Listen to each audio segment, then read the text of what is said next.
Mr. Hicks to give me his version of what allegedly transpired on June 17th of 2015. Mr. Hicks informed me that him and Miss Lemon had left Chicago, as he put it, for a better way of life, that he was concerned about his well-being after viewing some of his friends being killed in Chicago. Okay. His father, as Mr. Hicks informed me, had purchased some bus tickets for them to transfer over to Dubuque. They arrived here and then took a cab to Miss Lemon's apartment and then proceeded to unpack and get settled in Dubuque. They had then reportedly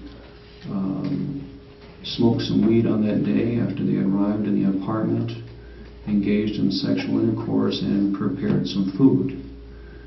Mr. Hicks had informed me that he wasn't feeling very well that day, and that Miss Lemon and Mr. Hicks then went down to the doctor's office shortly before it had closed. The healthcare professionals had informed Mr. Hicks that it was good that he had come because his blood pressure had spiked significantly, I believe around the 170 mark, as I recall. That they had, again, allegedly smoked some weed. Mr. Hicks, again, was not feeling very well. He felt faint, felt unsteady. At that point in time, Mr. Hicks informed me he went to the bathroom for approximately 10 minutes. While in the bathroom, Kadisha had apparently gotten a hold of his cell phone and was going through the cell phone, checking the Facebook account.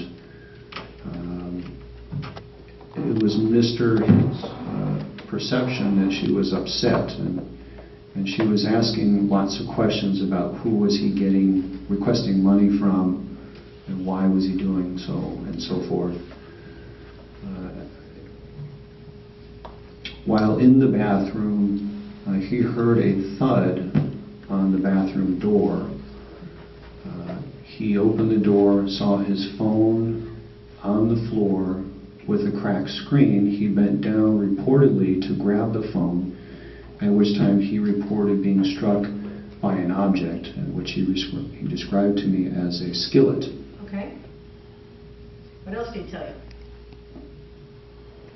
He informed me that he felt getting stabbed in the neck and seeing blood pouring from the neck area. Okay. As he put it, Kadisha had a quote-unquote possessed look in her eye, end quote. Okay.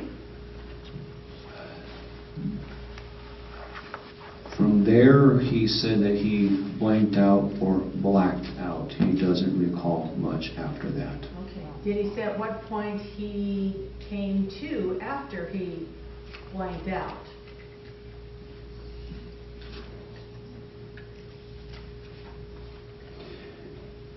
On page 12 of my report,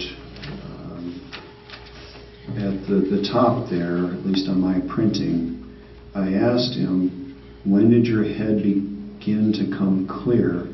And he says, June 18, 2015, when I was in jail. Okay. It's somewhat confusing in some regards. How's that? And I say that because when you listen to when Mr. Hicks was interviewed by detectives, and then with the passage of time, by the time I get to examine him, that there was going to be a natural loss of recall, you know. And so his account of what had allegedly transpired several months after the event is a little bit different than what was reported in some of the detectives' findings as well. He recalled leaving the apartment. He did? Okay. What else? He recalled leaving the apartment so he could get some help. Now, how is that significant right there as an examiner?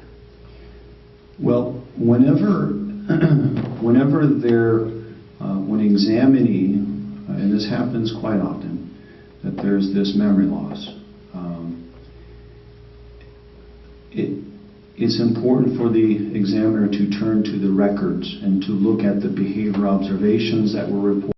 The last page of my report there, I didn't feel like his substance use, the diagnosis that I made in my report there, impaired his ability to form the prerequisite intent. And why is that?